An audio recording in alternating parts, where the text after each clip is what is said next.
In section 5C, we're going to be looking at making graphs of statistical data. And as you go through the unit, there's going to be a couple different times that you're going to be asked to choose between something and its opposite. And the beginning of this is one of those cases. You're going to be looking at the difference between what is quantitative and also what is qualitative. Simply put, quantitative is going to refer to things that are numbers, where qualitative is going to refer to things that are not numbers. So if you're trying to collect data on something and the way the data comes in is a number, that means you're looking at quantitative variables. For example, if you're asking a bunch of football players what their weight is, those data things are gonna come in as numbers. That means that you're collecting quantitative information. Differently, if you're doing qualitative, you might be asking some sort of a question and the answers to it are just simply a yes or no and not a number. So that would be qualitative.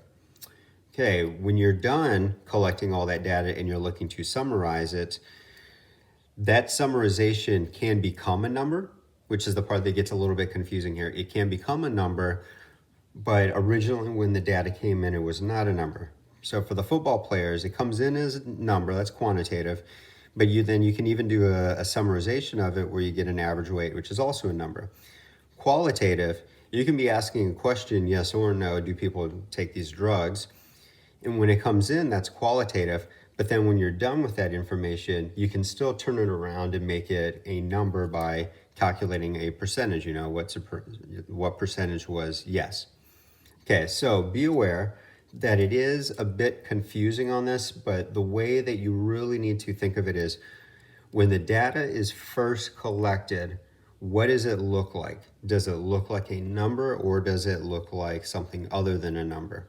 Okay, make sure that you're not deciding on quantitative or qualitative based off of how you deal with that information at the end. So what we're now going to look at are two studies that you may remember from a previous activity.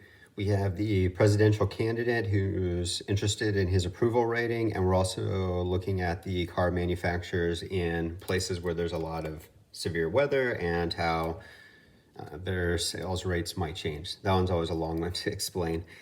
Okay, so we're trying to decide if it's going to be quantitative or if it's going to be qualitative.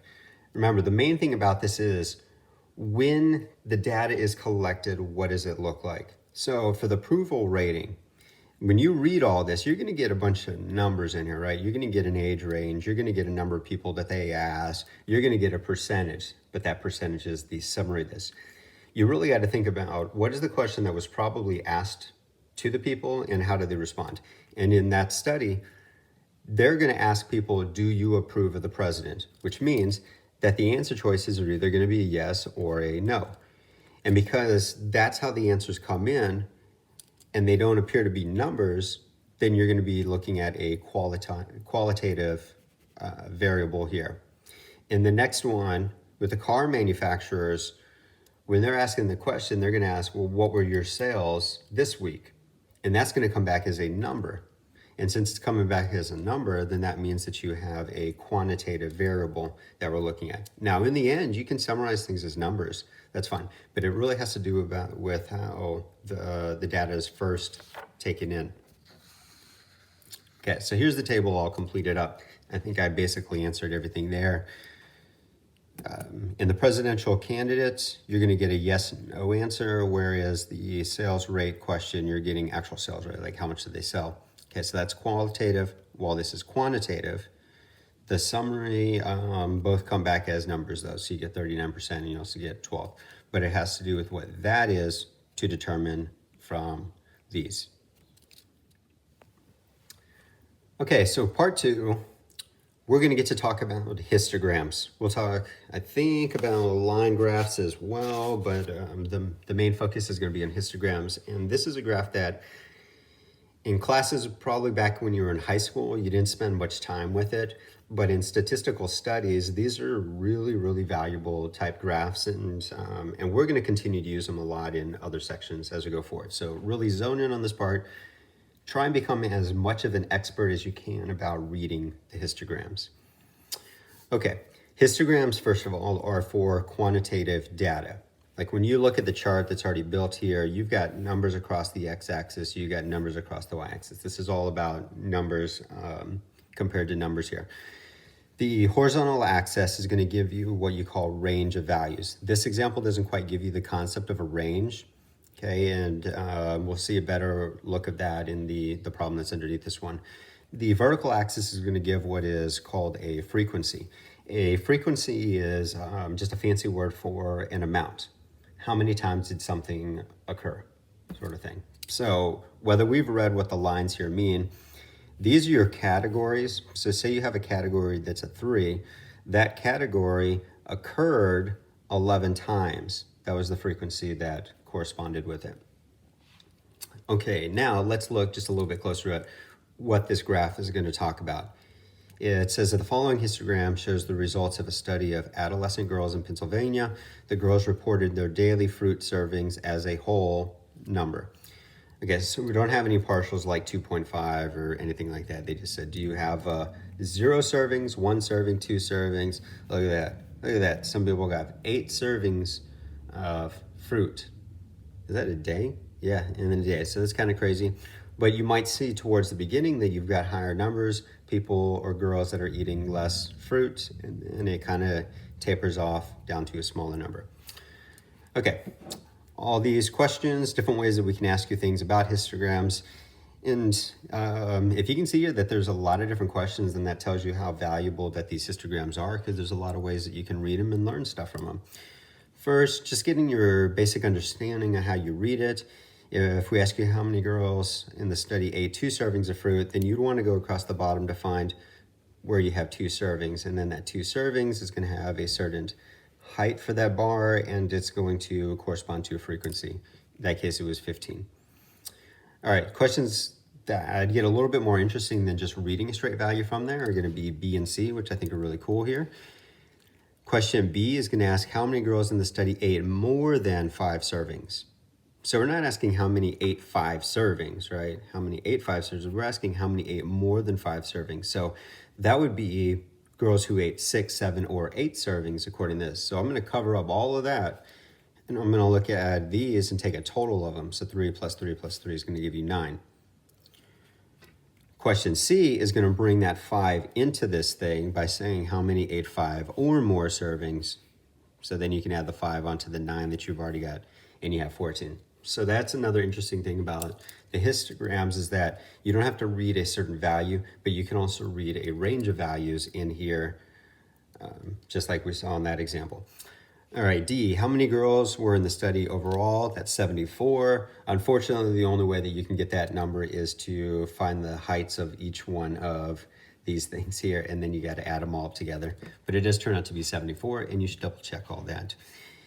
E, what fraction of the girls in the study ate 2 servings? So I go over to 2, that has a height of 15, so we knew that 15 girls did. But since we also have a total of the number of girls, then we can set it up as a fraction, 15 over 74. And question F is just going to ask you to change that into a percentage, which means divide it out and move your decimal over 2 spots. So you're going to get 20.3%. The next histogram is a more typical type histogram where the bars themselves have a certain range. So in the previous, a bar was just a certain number of servings, like 2 or 3 servings. But over here, if you look at our numbers, we're counting by 5s. Okay, we're counting by 5s. And the numbers are also sitting right on top of those transition points there. They're not in the center of the bar like you'll notice in the other one. So 60 is at that line, and 65 is at that line, and then all the numbers from 60 to 65 are just sort of spread out there. So what we create are what are called bins, B-I-N-S, bins. You've got these bins that have a certain range of values. So from 60 to 65 is going to sit in here, 55 to 60 is going to fit in there. Okay, now there's a little bit of an odd thing that I said about that when I read it, because I said 60 to 65 is here, 55 to 60 is here. 60 can't be in both of the bins. Okay, so we have this rule here that's called the right-hand rule that says if you're looking at something that's actually at a boundary like that 60, then it's actually going to fall to the right. That's my little arrow there. It's going to fall to the right. So this bin is actually 60. This bin right here is 60 all the way up to anything less than 65, because 65 is going to fall into the next one. So you can imagine, I don't know where that stopping point will be, but you could say 64 point repeating 9. Once it gets to 65, that actually falls into the next bin. So the bin that's before the 60 is going to be 55 all the way up to anything just short of the 60. Okay. We never have a left-hand rule. It never moves to the left. This is always going to be that it falls to the right.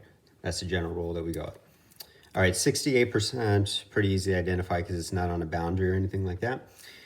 Mississippi's 75% is on a boundary, but according to our right-hand rule, that means that Mississippi is actually being shown here in that bin. Utah is at 80, so it's going to fall to the right, and then Texas, 88. There really shouldn't be any issues there because it isn't on a boundary at all, so Texas is just going to be in that last one. Okay, so part 3. Let's assume that we have just this crazy amount of data that we've collected, and it really isn't organized in any way. Table right here, that table has 50 items in it, 50 different numbers. Well, they could be repeated, but they have 15 numbers that are here, and each of those numbers is representing a price of a textbook.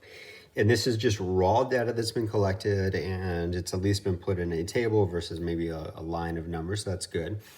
But it's all sort of scattered and not organized. So one thing that we might want to do with like prices of books is list them in order from least to greatest. Okay, that might get a little bit long. No matter what we do here, it's going to be a long process, but it could be a very long process if you try and find the cheapest book, write that down, then write the next one, and so on. Sort of like you might be calculating the median, and we'll study that later, but you might remember it, the median. Okay, we don't want to go that far forward. So what we're going to do is just kind of divide this up into little ranges of values, which is going to get us to the histograms in a little bit here. So these are like our bins.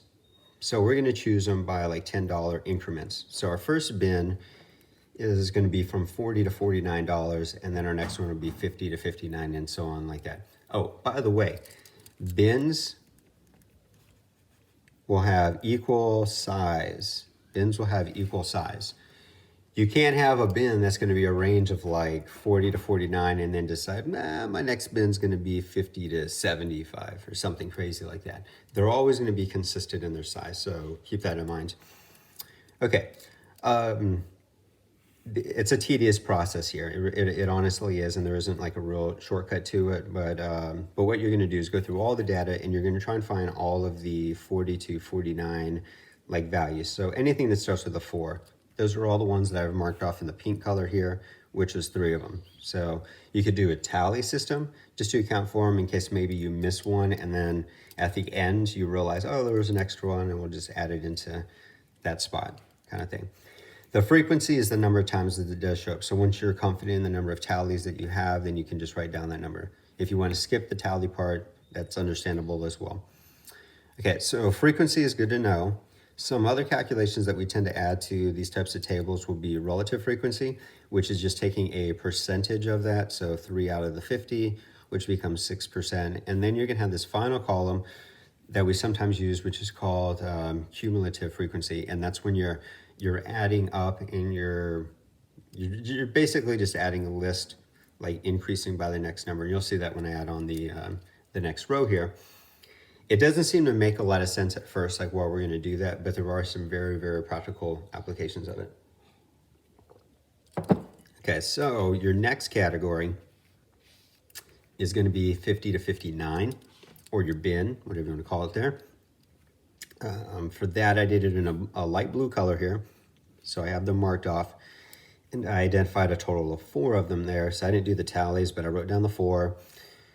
As a percentage, that's going to be 8%. And then over here, I'm not writing a 4, right? I'm not doing a repetition of the same column there. What we're doing is taking your last total amount and adding on your next bin. So now we're at a total of 7 that have been accounted for. All right, I'm going to do one more with you, which is going to be the 60 to 69. So anything that starts with a 6, Those I did in a green color, and to help distinguish them, I also circled them as I went through the table. I had a total of 5 of those, which is 10%. And now if I add the 5 onto the 7 I've already found, that gives me a total so far of 12. Okay, so what you're gonna do next, now you should have already done the activity, but if you haven't done the activity, I want you to go through that process and find the rest of them as well. And when you get to a conclusion so I'm not gonna show you the tape because I already get it filled out here, but at the bottom of this column, it should add up to 50. At the bottom of this column, it should add up to 100%. And this guy, you're adding as you go anyway, okay? So your very last row, before you get to the total, before you get there, is going to be the 50.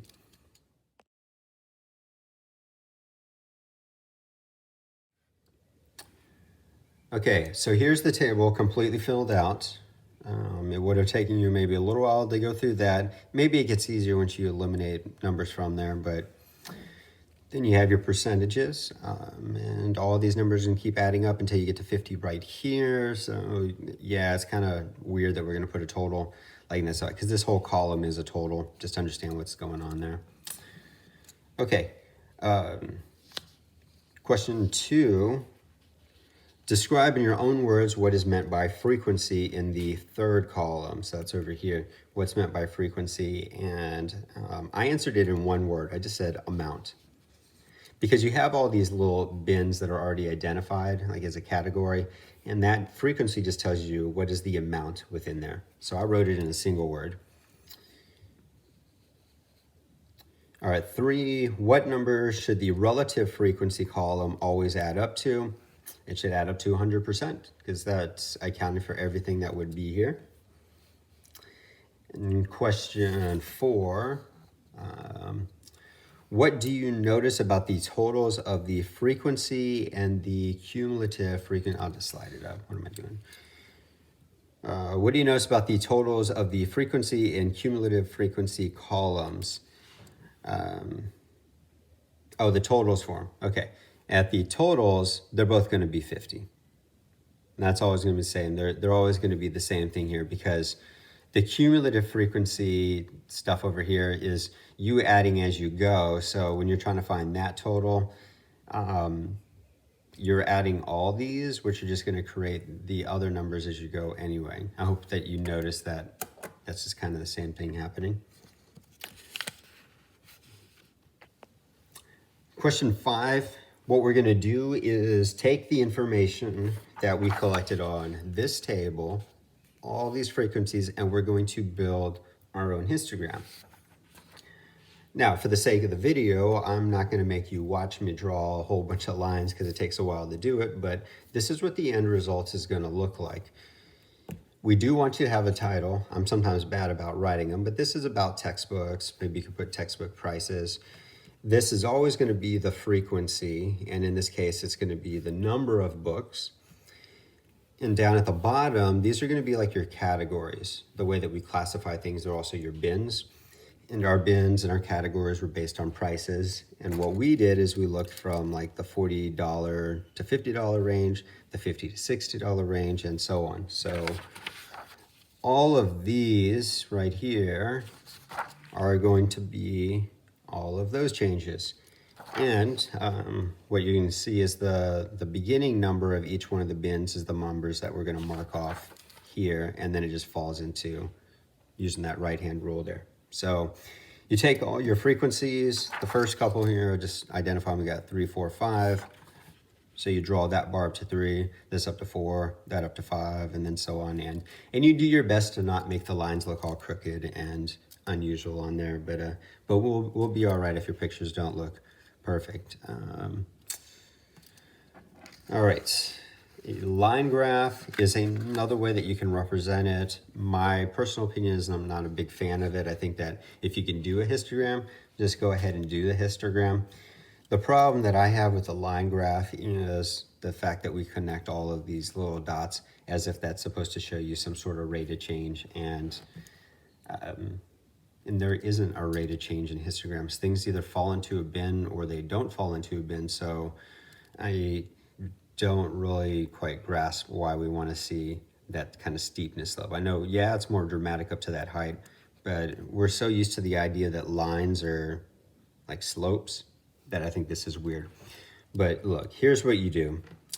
Whatever the frequencies are, you are going to go right in the middle of that bin and put a dot up there. So even though some of those values from 40 to 50, like they're in different places, they range in different spots, you're not going to apply at every single point that we have. Like, so you're not going to have 50 dots that are going to connect. You're just going to take that overall frequency, like 3, and you're going to plot it dead center, 40 and 50. So like at 45 is where you'd plot that one.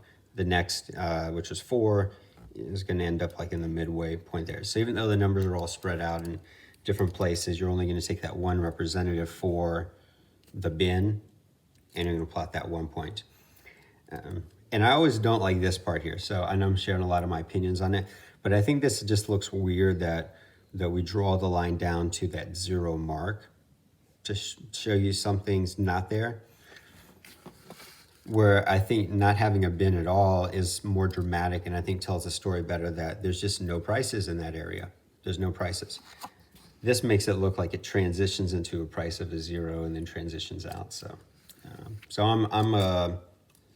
even though the line graphs are probably a little faster to draw, just a little bit faster, I'm a big proponent of the histogram. I really like those graphs. Even if it does look like it's just giving you the middle finger, by the way.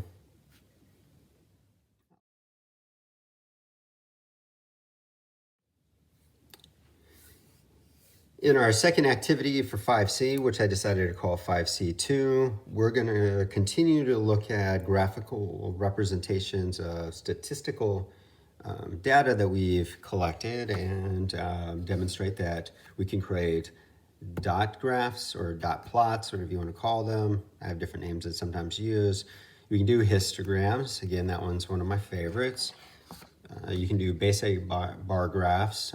Notice that the histograms are different than the bar graphs because the bar graphs don't touch. That's one like visual thing that's different. And then we can also do a pie chart or a circle graph, or whatever name you want to call that guy there.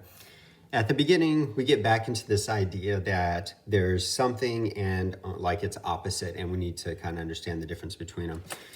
You have numerical variables and you have categorical variables. Numerical obviously refers to numbers, so this is basically like your quantitative variables.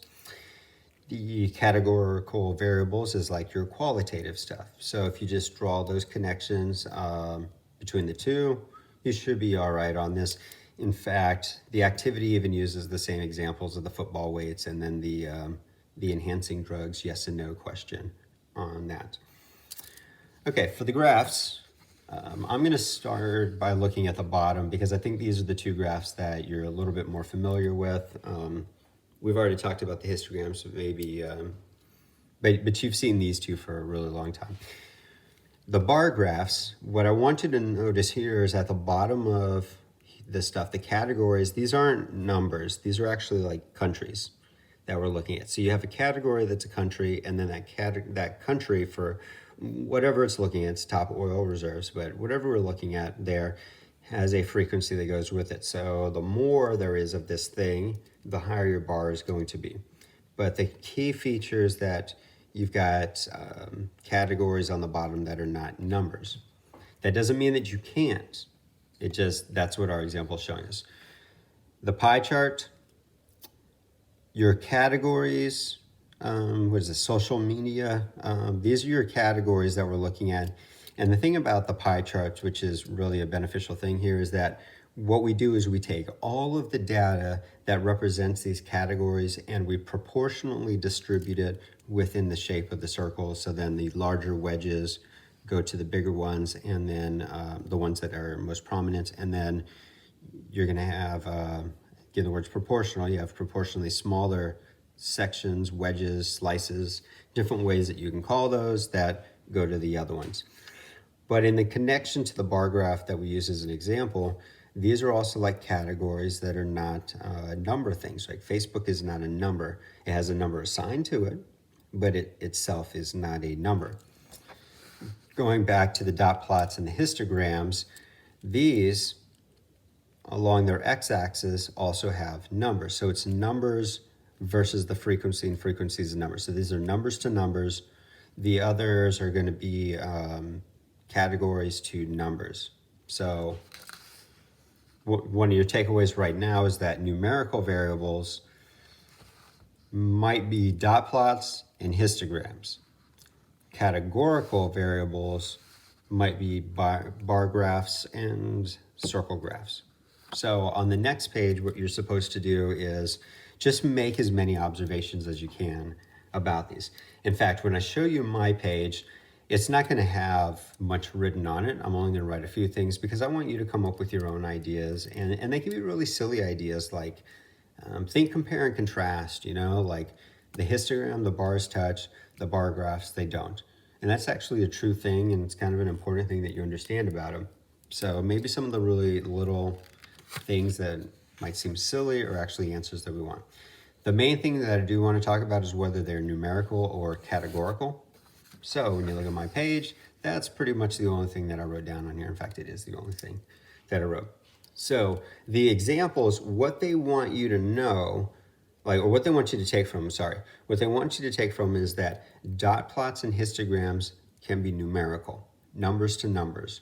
Your x-axis are numbers, and that's what the frequency is always a number. The x-axis is numbers, so you're looking at numerical data that you collected. But then the other two are categorical because you have the countries and the social media.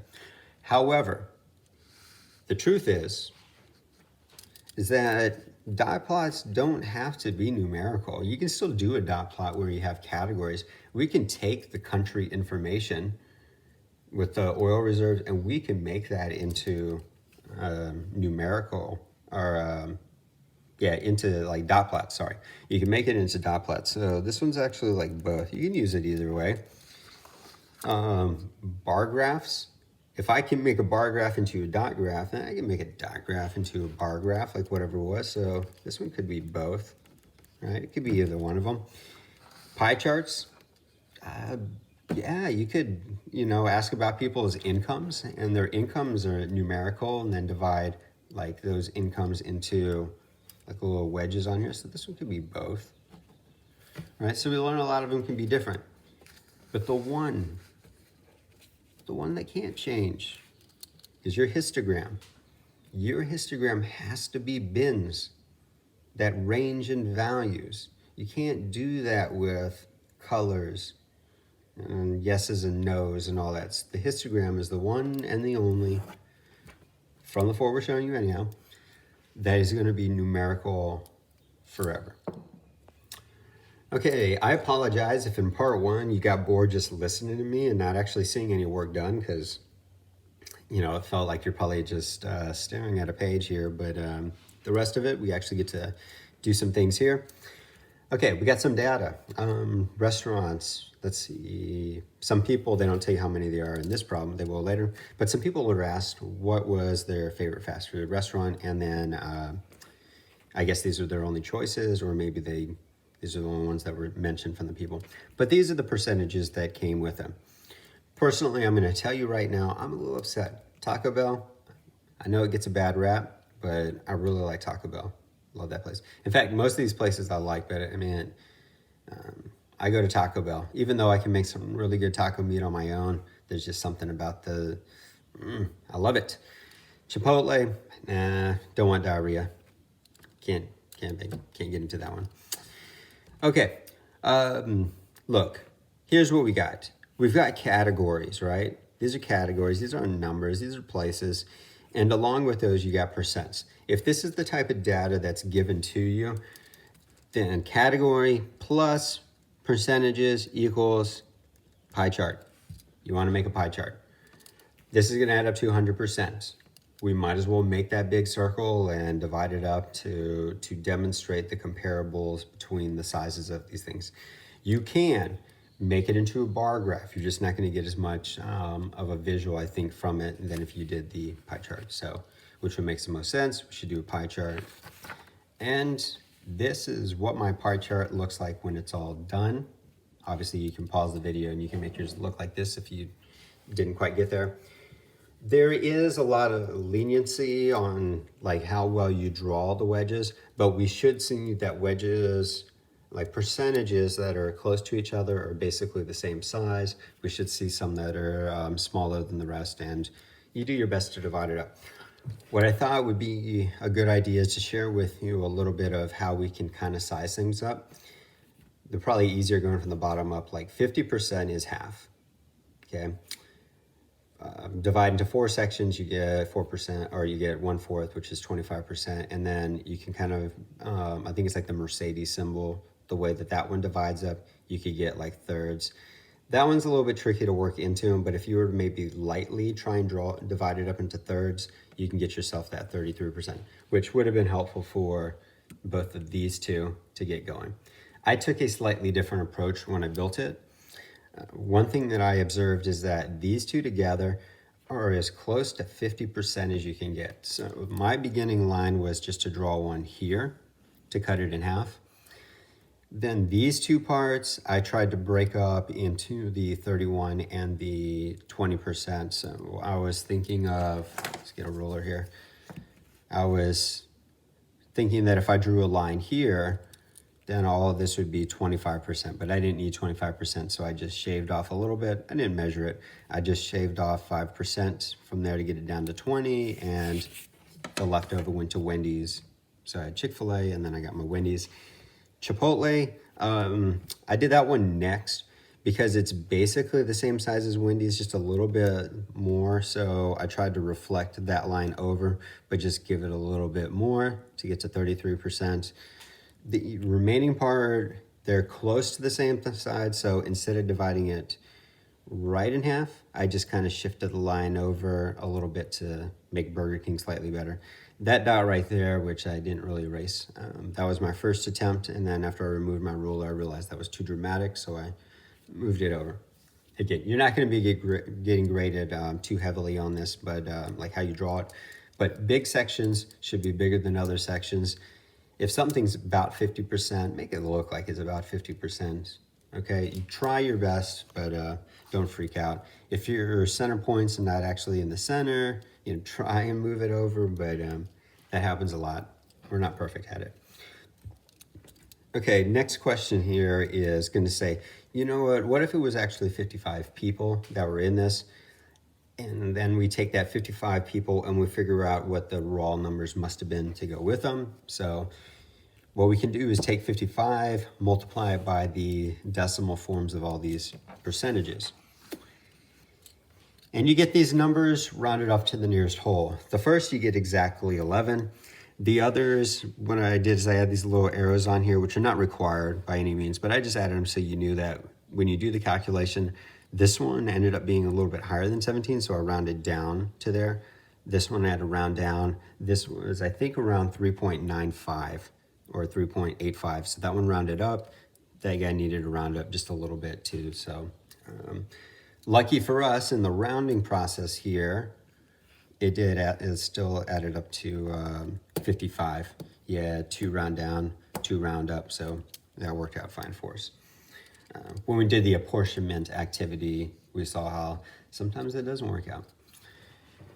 Now that we have actual values for frequency here, then that allows you to move into doing the bar graph for stuff. So my categories are just on the bottom. You're going to draw the bars up to the frequencies, and that's what it could look like. You do still get the idea that Wendy's and Chipotle are the larger numbers. Chick-fil-A isn't too far behind that, and then some lower numbers. But I don't think you quite get the same picture that you would here as a much better comparison of like how much bigger something is. It's all proportional here, it really is. It's supposed to be proportional there, but I think it's a little bit more put on the reader to see that this looks like it's about whatever percentage of that one. So, but it all depends on what you got. If you get raw numbers, go ahead and do bar graphs. If you get percentages, go ahead and do circle graphs. Okay, question 4. It may remind you what happened at the end of the last activity. we have a collection of values that are just given to us. And when we look at, so these are quiz grades, and when we look at them, you realize that there's just a whole bunch of different ones. There's just a lot of difference. I think there's only one grade of 65, there's only one grade of 79, and so on. So the first question is going to ask, would it be a good idea to make a bar graph for these? Well, if you're going to do a bar graph, categorical type thing in a way, if you're to do that, then your categories are going to be the individual grades. So at 65, you're going to get a bar that's a height of a 1. At 77, you're going to get a bar that's a height of a 1. And I can just repeat that all the way down the line. So is it a good idea to use a bar graph? The answer is no, you shouldn't. You shouldn't use them here because you're just going to end up with a bunch of bars that are 1 high, except for 94. Now, I don't know if I missed any other duplicates, but 94 shows up there twice. So what's the value of a whole bunch of bars that are just really tiny at 1 and then to see one bar that's twice as high? Like when we're trying to analyze the grades, I don't think that tells us much. Usually what we're concerned with is how many people got A's, how many got B's, C's, and then how many people may have failed to do that or to fail. So a way to better collect all of that and to see those types of things like the number of A's all in one group would be to use a histogram. So this question said, look, there's a couple different numerical ways that you could do things, right? You could do them as was presented at the very beginning of the activity, which would have been the dot graph and then the histogram. But we're going to take out the dot graph because, again, it's a lot like a bar graph that you're just putting like single dots everywhere, except you'd have 2 dots over the 94. So we want to create some bins, right? So here's going to be our bins. We've got our A's. We've got our B's, right? That's cool. We've got our C's, and then you've got these other ranges. These are all the grades of the ones who had failed. They didn't pass the thing, but you also, by having them broken up, get to see like how many were closer to passing versus further. And remember, as I mentioned before, I think this was in the last activity, the bin sizes have to be the same. So you can't do a range of 10, range of 10, range of 10, range of everything else. We don't do it. That's our rule, that bins are always going to be the same size. Okay, so this part took a little while to do. You just go up and you look at all the grades and you can do like your tally marks or however you want to do it, but you can find anything. You probably start with like maybe the 90s. How many start with 90s, write that down, or 9s, how many start with 8s and write those down, and so on. But eventually you do get to hear that you've got your frequencies. Again, we're going to use a histogram, as I already mentioned, and then the graph in the end looks like this. Let's see. That 0 is a good identifier here where there's no bin. So we got that one spot where there's no bin. So we got a height of 1, we got a height of 2, jumps up to 5. So it looks like we're higher in the grade range for the C's, and then it sort of trickles down. So now that you get to see it at this histogram, and remember, I really like these histograms, we get to see things like, this is the number of people that passed. We get to see it sized up. That's fairly good amount compared to the number who did not. You still get that from the values here, but I think it's a lot faster that you can see the picture and realize that. We also are able to see that there's a lot of 70s, and it starts to trickle down to the A's. So you don't have this constant growth, like lots of A's, lesser B's, lesser C's, and so on. You see that in that middle kind of range of passing, you have a higher frequency there. Need to come to tutoring. Yep. One sad kid. Okay, in question 5, there's some reading up at the top about the whole setup to the problem, but I'm going to go ahead and just maybe paraphrase as I go and jump in at A. We've done the two-way tables before, and the two-way tables, they're called two-way tables because there's 2 variables that we get to look at. Now, within those variables, it's either like a yes or a no sort of thing. It's a one or the other. So one of the variables is male versus female. You can be one or the other.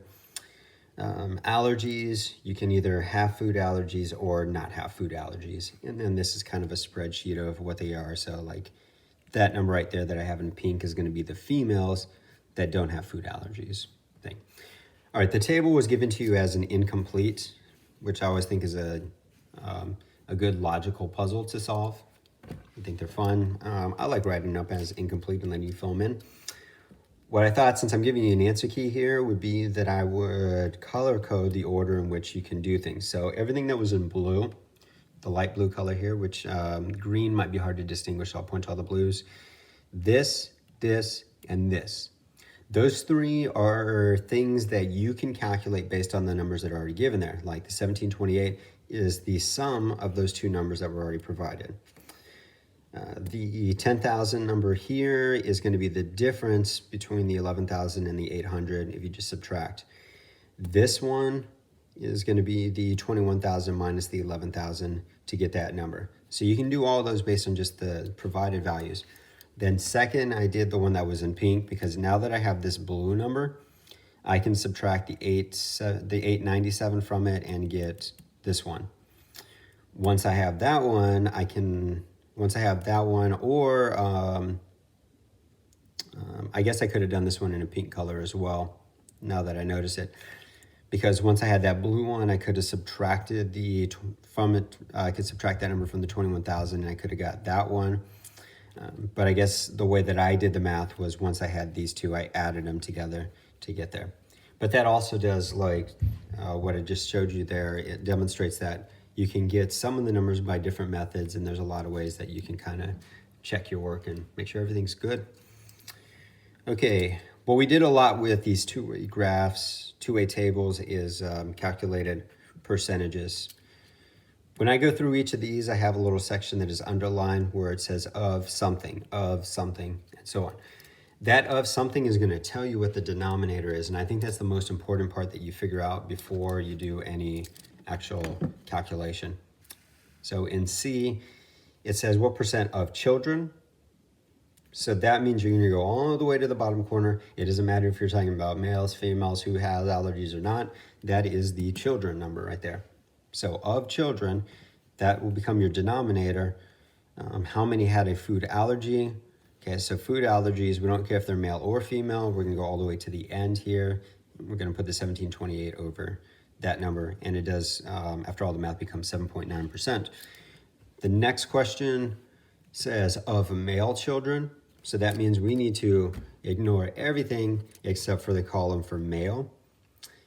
The 11,222 is going to be your denominator.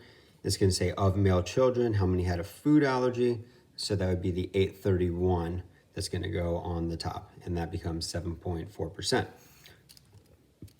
Question E, of children with a food allergy. That's a long one, right? Of children with a food allergy. So you can't just stop there. It's of children with a food allergy were male. Okay, so what we need to do is look at the food allergy row. 1728 is going to become your denominator, and then we're asking how many of those are going to be male. So it's the 831, and there we have it all set up, which is going to become 48.1%.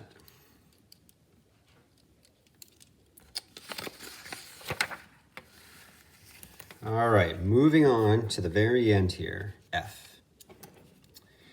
You've got two blank pie charts. And what we want to show you is that we can take the information from the two-way tables and we can create a variety of different pie charts from that information. Okay. Now, I like this as a question. I think this is pretty neat who came up with it. What they want you to look at is the fact, well, one, that we have two sections only. That's all we're looking at here, two sections. And these two sections are approximately 50%. So if you go back to the math that we did, we had this value that was really close to 50%, that was 48.1%. And that could be this section right here. In fact, that's what we do want, so 48.1% is going to go there. Now, if you subtract that from 100%, let me grab a calculator real quick. 100 minus 48.1 is going to give you 51.9. Whoops, 51.9. Okay, so then what we need to do is think about what are those numbers coming from. The 48.1% was the males of children with food allergies. So in the key, I'm going to call that male. So we can probably already guess what this is going to be, which will be female. Okay, and then where did these numbers come from? They came from children with allergies. I'll just write kids with allergies. Okay, so this isn't from all children. This is only from the children with the allergies that were about 50-50, but there's your male percent and then your female one. The second graph, based on the problems that we did leading up to this, there's a couple different answers that I think are reasonable. You do have this very tiny section here, very small percentage. And we had done these two calculations, got the 7.9% and also the 7.4%. And being that they're basically the same number, I think you can use either one of these as your table. So let's just go with D, just for the sake of doing that one. Okay, so if I choose that one, then this would be 7.4%, which means the rest of it is going to be 92.6. That should be right. Yeah, I know that's right. It's going to be 92.6%. So now I'm going to think about what the 74% was. It was of the percent of male children with a food allergy. So they have an allergy. They have an allergy, and they were male. I don't know if I call them students but they're going to be, I'll just say males. Okay. So of the males, 7.4% had allergies. That was our calculation. So then the 92.6 would be no allergy. Again, though, you could have used this one. And if you did use this one, this would be what percent of children have a food allergy. So if you did that one, the 7.9, then it would just be children, allergies, and no allergies. That's the only difference, is that in the second one I'm using males. Now with that, you can probably imagine that we could have done a similar graph like this for females. We could have done a graph similar to this with those who don't have allergies kind of comparison. And we could have even just done a problem that has nothing to do with males and females, and is just simply kids with allergies or with non-allergies.